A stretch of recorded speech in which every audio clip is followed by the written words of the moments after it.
it's high time to introduce our next speaker. It's Ralph Rushton, CEO of Aftermath Silver.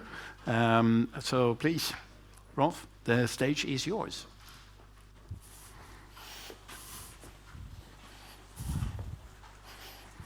Thank you.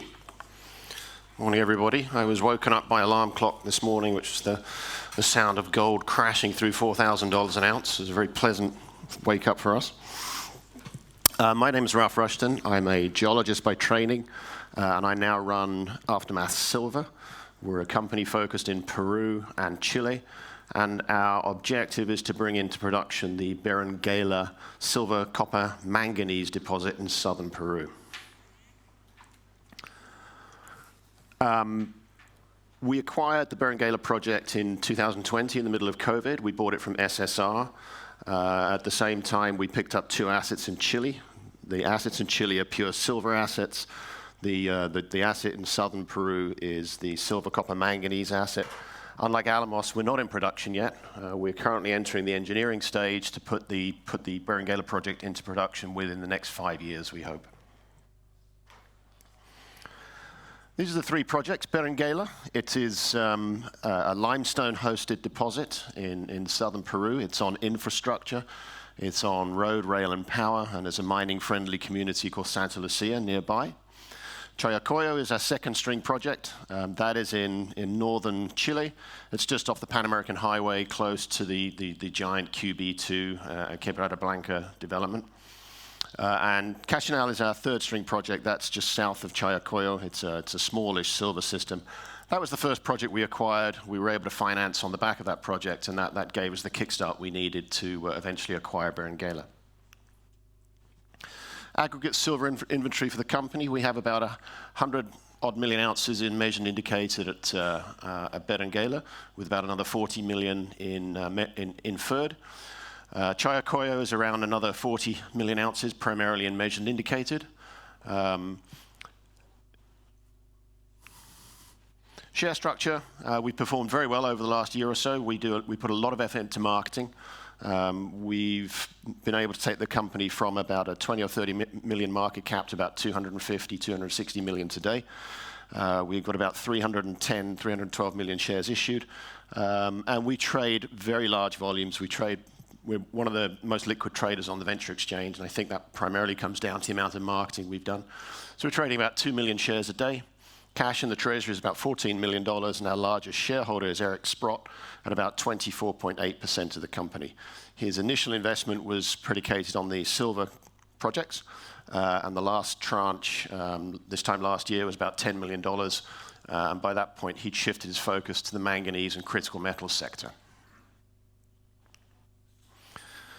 Key people in the company, Michael Williams is the chairman. He's a capital markets and marketing expert. He's been involved in a number of M&A deals. He sold one company and has a deep network all across Europe and North America. My own background is geology. I spent 11 years working for Anglo American, and in 2003 moved to Canada, and I've been working in the junior sector ever since. I've been involved in probably $500 or $600 million of equity raises. Mike Parker is our COO. He's another geologist, lives in Scotland, married to a Peruvian, speaks fluent Spanish, and he's lived in Peru, so he understands how to operate there. And Victor Grande is our community relations expert. He's Peruvian, worked for the World Bank in DC for a couple of years, and we're trying to operate all our community relations programs to World Bank standard.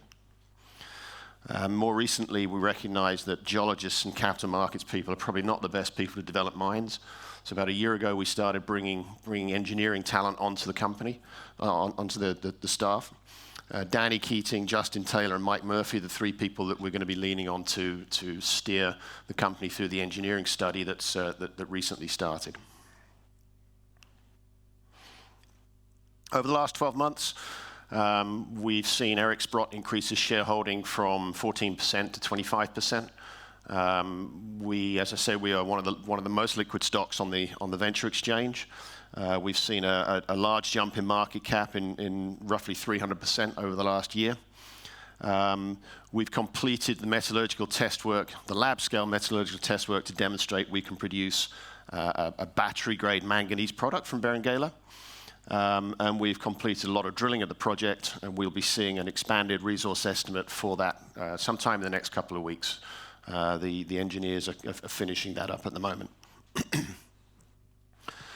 I'll touch briefly on the commodities we're looking at. Silver, I won't go into a great deal of detail, other than to say it has more utility than any other commodities other than water and oil.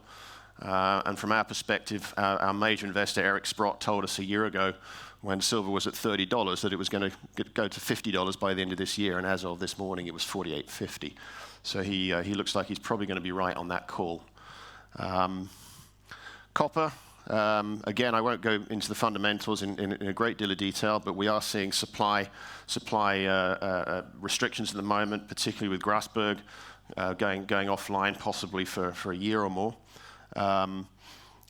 We are not seeing the level of discoveries that we used to see in the industry. BHP estimated recently that we need to invest $250 billion in development and exploration to satisfy the global demand for copper. Manganese is the wild card for us. When I was a young geologist, you ran away from any project that had a lot of manganese in it. It was very difficult to treat. But what's changed over the last 10 to 15 years is the utility of manganese and its incorporation into most viable battery chemicals for EVs. There doesn't seem to be a path forward at the moment without manganese being incorporated into batteries. That utility change has driven a change in the technology and the research into how to process manganese. And that's enabled us now to have a realistic go at producing a battery-grade manganese sulfate product from this project. The key for us is that most, or if not all, manganese refining capacity is in China. So the battery and the vehicle manufacturers in North America are currently constrained to go to China to buy that. So we are investigating the potential, and my chairman will be going to the US after this conference to have initial discussions with some of the state-level governments and possibly the federal government to investigate whether there's grants and funding available to put a refining plant in the US for the material from Berenguela. There's no EV transition that we can see at the moment, no way forward without manganese in the chemistry. So Berenguela, it's a project that we picked up off SSR Mining for $21 million in cash and paper. We've had stage payments for that, and we're getting close to making our final payment on that project, at which point we will own 100% of it. It is in southern Peru. It's been known about for about 120, 130 years and was in fact mined by a bunch of guys from Liverpool back at the turn of the last century. They mined extremely high grade silver and copper, probably up to 1% silver and 5 or 6% copper from it. They did a simple pyrometallurgical process. They just smelted it, and then they ran into the issue with the manganese that they couldn't process. So they mined what they could in the high grade and then walked away. The project is on rail, road, and power. It's 5 kilometers from all three of those. The rail goes to the coast and port of Matarani. That rail line is under capacity, as is the port. This is where it sits. Near the town of Santa Lucia. It's about 4 hours drive from Arequipa at an altitude of 4,200 meters. Local community of Santa Lucia. It's a mining-friendly community. They focus on farming and mining. That's what the project looks like. It's very open country. It's half an hour from the town of Santa Lucia. You can see some of the old workings in the foreground there. The mineral deposit is exposed at surface, so for the life of mine, we expect the strip ratio is potentially lower than 1. So we'll be mining more ore than waste from this. The resource estimate, it's about 100 million ounces of silver in measured and indicated, and about 2.5 million tons of manganese, contained metal. Crucially, for estimating the value of the project, each ton of manganese metal will yield 3 tons of high purity manganese sulfate. So you multiply that figure by roughly 3, and that's the potential amount of manganese product in the measured indicator resources. We've got about another 40 million in inferred. We are redoing this resource estimate. We've done a bit more drilling, and we'll be incorporating more realistic pricing. As John touched on in the last presentation, this resource was done at $22 an ounce silver.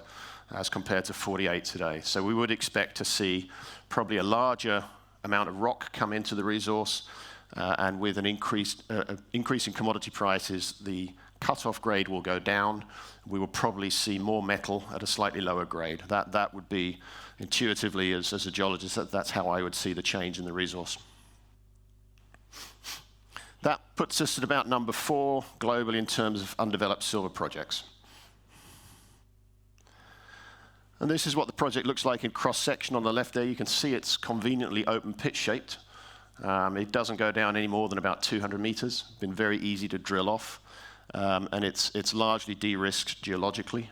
We don't see any issues from a mining standpoint. And on the right-hand side of that slide there, you can see a picture of the core. The black is the manganese. The green would be copper oxides. And crucially, for the process that we're looking at using, it's all acid soluble. So the concept here is you put sulfuric acid on it, you get the rock into solution, and then you can extract the commodities that you want. And that's the resource showing the drilling that we've done. On the right-hand side of the slide there, the eastern end of it, we've got extremely high-grade copper, 150 meters at 1.2% copper, and locally it was up to 10 or 12% in places. So we will be doing more drilling on that end of the project probably in the next 12 months. The process route, this is something that is bespoke to every manganese project similar to this one. You can't pull this off a shelf and plug it in and just start producing manganese. The chemistry of all of these is slightly different, so each one has to be researched and developed individually. We've been doing the research with a laboratory in Reno called KCA. They were originally the project owner about 20 years ago, and they've been working hand in hand with our internal metallurgist who's worked on similar projects elsewhere. You basically put the rock into solution with acid. What's left in the bottom of the tank goes through what we call a Merrill-Crowe circuit to produce silver. You then extract the copper, zinc, and iron from solution. There's various ways of doing that. You can make a sulfide, or you can put it through an SX-EW circuit and produce cathode copper. And what's left is a liquid that's essentially manganese sulfate solution. That then goes through a series of purification steps to arrive at the pink powder on the right-hand side there, which is high purity manganese sulfate monohydrate. So that grade's about 32.5% manganese and is about 99.98% pure. The next step for us is to scale this up to commercial quantities so we can give that material to the battery manufacturers. They need to actually manufacture batteries using the product and run them through hundreds, if not thousands, of charge and discharge cycles to make sure that the design and the battery chemistry is functional. We have some upside on the project as well. I mentioned the copper targets on the right-hand side. That is something we will be drilling. We need to get a couple of access roads in there to access the topography. It's quite steep on that end of the project. To the bottom left of that map there, you can see that cluster of red dots. That is a target we identified a year or two ago. It's something different to the Berenguela project. It's 2 kilometers of copper at surface. We're seeing up to 1 to 2% copper in rocks and soil samples. We are drill permitting this as we speak, and we hope to have the permit in hand by the end of this year. And our objective would be to drill that off as something separate to the Berenguela project. We don't know exactly what it is. We think it's maybe what's called a skarn target, which would be copper associated with iron. Very briefly, the Chayacoyo project in northern Chile. We're starting drilling there, I think, in the next month. We've approved a drill program on this thing. It's about 40 million ounces of silver. It was mined formerly. It was owned by Mandalay Resources. They sold it to us for about $10 million in cash and shares during it was about 2020, 2021. This is half an hour off the Pan American Highway. It's low altitude for Chile, I think 1,500 meters. And we have, crucially, 12 liters per second water permits for this project. Chile, access to water is crucial. They're restricting any new projects that are planning on taking water from aquifers. You need to use seawater. We have a permitted freshwater supply on this.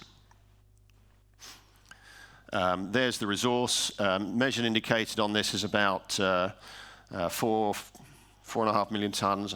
Sorry, I can't read.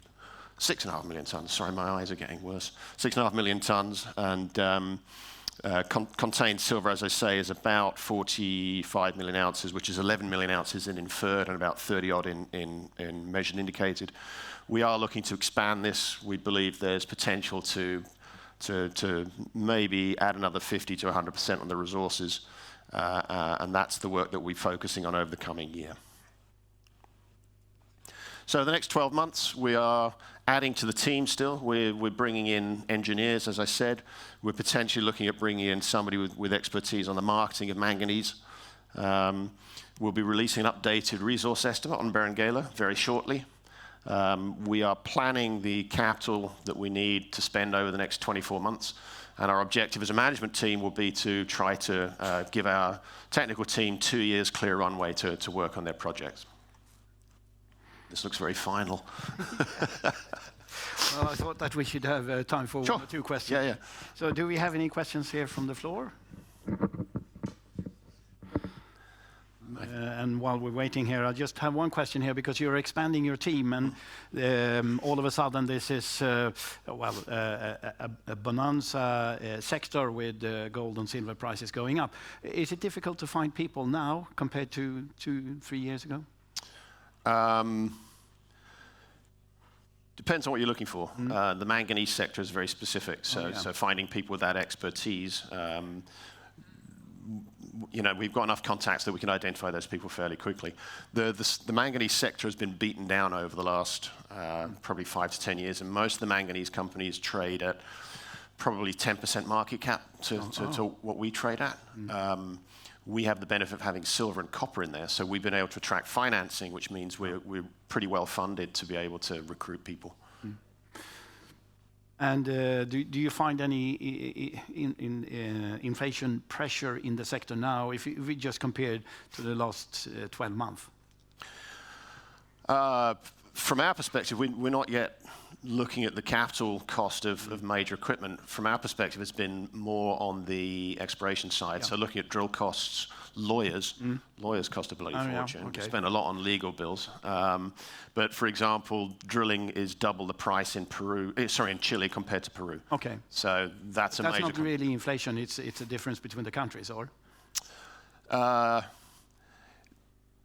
There is an aspect of inflation there, because the drill companies drive their prices up if they don't want your contract. If it's too small for you, they just put the pricing up. Interesting. Right. So Ralph, very interesting. It is a mining region, but it's a fairly new region for many of the Scandinavians, particularly the Peru. So thank you very much. Thank you. So we give him a warm Thanks very much.